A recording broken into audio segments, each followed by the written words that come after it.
to another episode of BahtKaleb Consultant, money lessons from the Bible that no one talks about.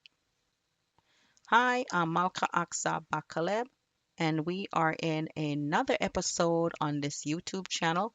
Today, we're going to talk about money lessons from the Bible that no one talks about. They tell you money is evil, but it's not. The Bible didn't say that. So, we are going to go through some of those lessons today. So, have your pen and paper and take notes. First one is Proverbs 4:7. Wisdom is the principal thing. Therefore, get wisdom, and with all that getting, get understanding. See, you'll see that there's wisdom in this presentation, but you also have to understand it. Someone can give you wisdom, but you need understanding to know how to apply it to you. You can talk to people and they can give you wisdom. You can buy a book and there's wisdom in the book.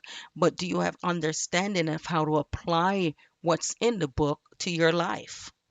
So today, with these scriptures, you're not only getting wisdom, but I'm going to give you understanding of what they mean and how to apply it. Your main thing you need is understanding.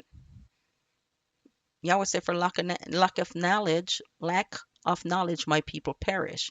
Knowledge is understanding. Money is not evil. The love of money is. The love of money is. They tell you rich people is evil. That's a lie. That's a lie. You have some rich people that are evil, but not all rich people are evil. That's a lie. Money is not evil. Have you ever had a dollar bill jumped out of your purse and kill anyone? No.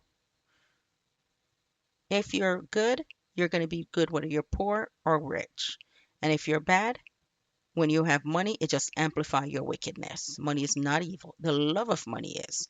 It's when you're doing anything for money. It's when you will be unethical for money.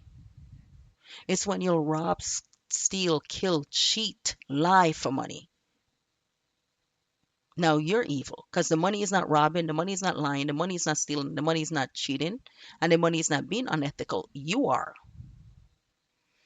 Money is a tool. Money is a neutral tool that can be used for good or bad. Money is a tool. The problem when it comes to being rich is you allow the money to use you. Money is a tool. You're supposed to use money, not let money use you. If you have a tool, do you let the tool use you or do you use the tool? Same thing, same concept with money. The danger is when it comes to you being greedy, having a love for money, where you put God down, you forget Him, and you're just chasing money, when you don't have any bounds on what you will do for money. You become unethical. You let money your ultimate goal. You're using God to get money instead of using money to get close to God. The consequences of loving money is unhealthy craving that lead to temptation, harmful desires, and destruction. Some people in their pursuit for money forget to study. They abandon their faith. They abandon God because they see that money is more important, not understanding Yahweh say it is I that give you the power to get wealth. So I ask you today, how much money do you need to solve all of your current problems? How much money would help you?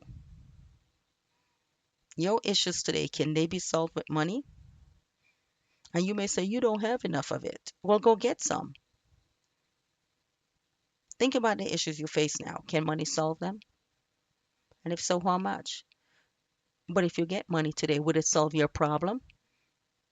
Or will you take that money, waste it, and still have the problems? Or will your problems amplify? Will the money use you as a tool, or will you take that money and use it as a tool to help you get out of debt and help you get on the right road?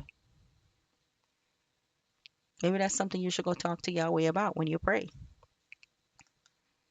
Ecclesiastes 11:2 says, give a portion to 7 and also to 8, for thou knowest not what evil shall be upon the earth. It's not giving you money to 7 or 8 people. Pay attention. It's a for thou knowest not what evil shall be upon the earth.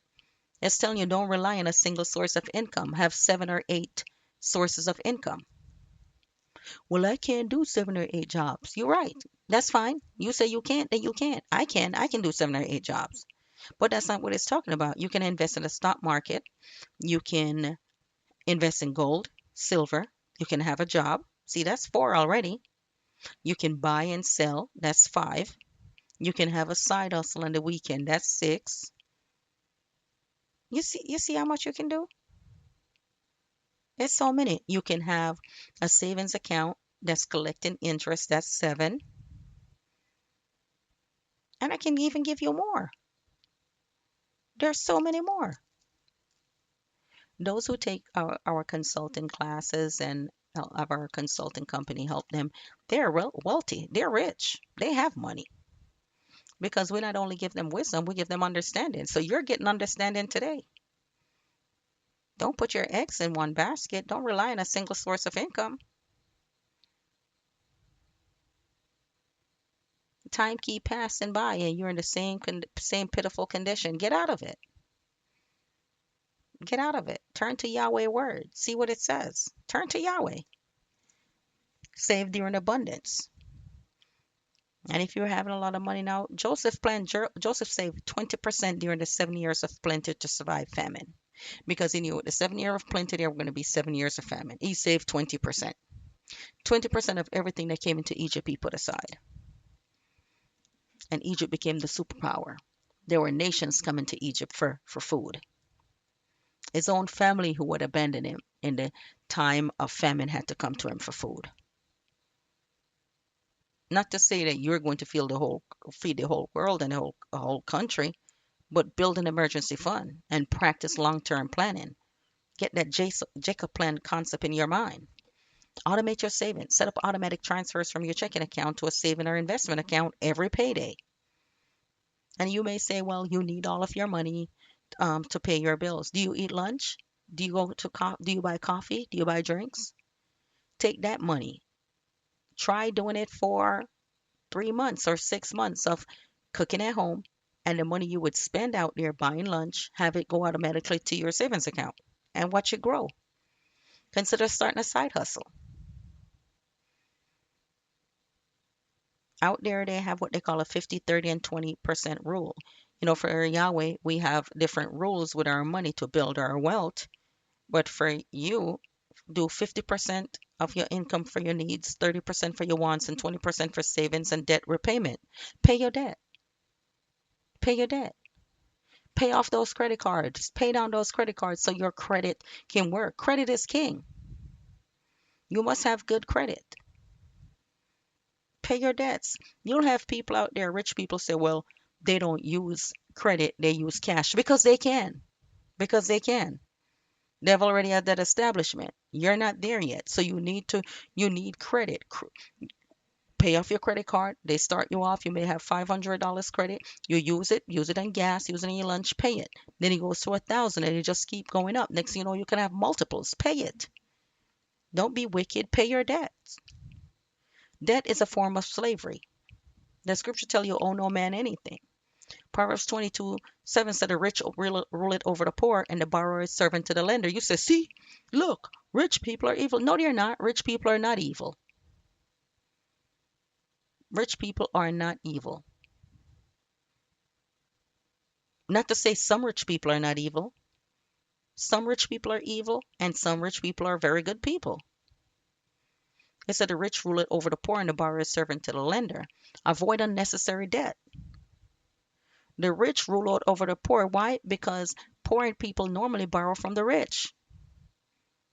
And if you, being poor, borrow from the rich, like the credit card companies, the banks, or even people you may know that have money, they rule over you. Avoid unnecessary debt. It reduces your freedom. Poor people will always be ruled over. Use cash flow management. Cash flow management is manage your cash flow. Know where your money is flowing to. You don't even know where your money is flowing to. Know where your money is flowing to and avoid the buy now, pay later traps. Where are your money flowing to?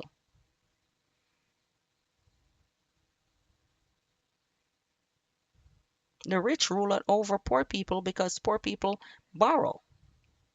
And if you're borrowing from the rich, of course you're going to be their servant. Do you have an emergency fund? Do you? You can start an emergency fund with just $500. Put it in a savings account. It may not be a lot of interest, but it's accruing. That give you peace of mind. If something happened, you have a savings account.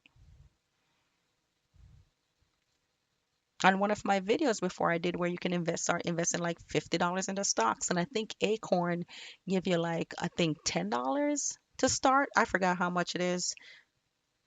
I need to check when I do that class. I gotta ask. I don't remember. And in Proverbs 21:20 says, there is treasure to be desired and oil in the dwelling of the wise, but a foolish man spendeth it all up. You don't, if you're a fool, every dollar you get, you're gonna spend it all up. You will not have anything saved. You won't have anything. You'll be what you can't wait for the next payday. Don't spend up everything. Save. Save a little consistently so you're not forced to borrow. And when you have the credit card, don't max it out automatically. Take it, pay for gas, buy gas, pay it off. Buy lunch, pay it off. And next thing you know, your credit will go through the roof. You don't want to be owned by the rich. You don't want the rich to rule over you. Get rich. Stop borrowing. Get good credit. Credit is king. Fix your credit. Pay what you owe. Invest wisely. Matthew 25:14-30 talk about parable of the talents. Talents are your gifts. Yahweh expect multiplication, not stagnation. Yahweh come to you right now. You're like, well, Lord, I was waiting on you. Why? Yahweh said, I give you power to get wealth. You want when Yahweh come, he find you empty, you have nothing? Oh, no, they give you the concept that when you die, you're going to go to heaven where it's gold and you're rich and you're wealthy. In the meantime, the people that are telling you that they're enjoying their heaven now. Invest your money in talents. Grout is stewardship. Stocks, businesses, real estate, invest.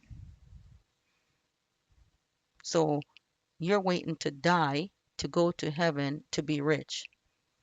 So if that's the case, why are you still alive? If that's the case, why when someone is on their deathbed, they're begging to stay alive? Because they know it's a trick. They know it's a trick. Do heaven exist? Yes. But if you poor and your mindset poor, uh, what are you doing? Yahweh said, multiply. He said, I came to give you life and life more abundantly. You don't hear that? Life goes into business, wealth, money, and it says abundantly. Yeshua himself wasn't able to do his ministry if he didn't have money. Judas was the treasurer.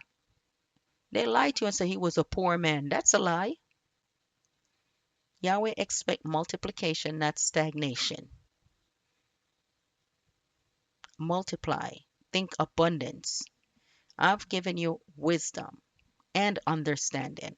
The main thing you have gotten from this is understanding, and I've given you examples.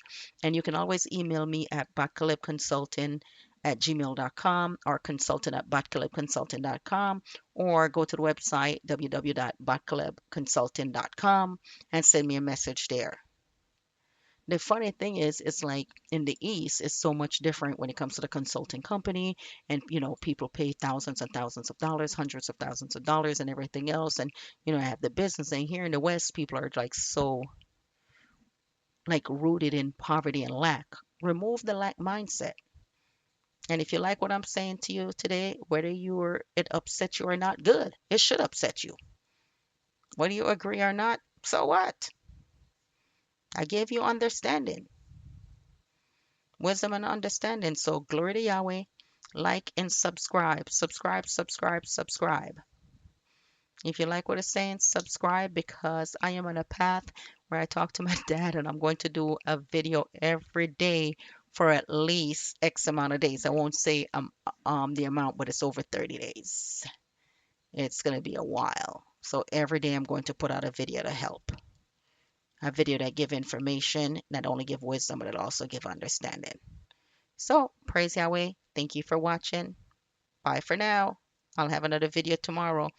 I didn't post yesterday because we do Shabbat. Shabbat ended today at 8, so then that's why I posted. So I won't be posting in Shabbat, but I will be posting every day until my father said to stop. So let me fix that because I'm a person of my word. I am going to post a video every day until my Abba says stop because I'm doing it for a certain amount of days. But if he tell me to stop,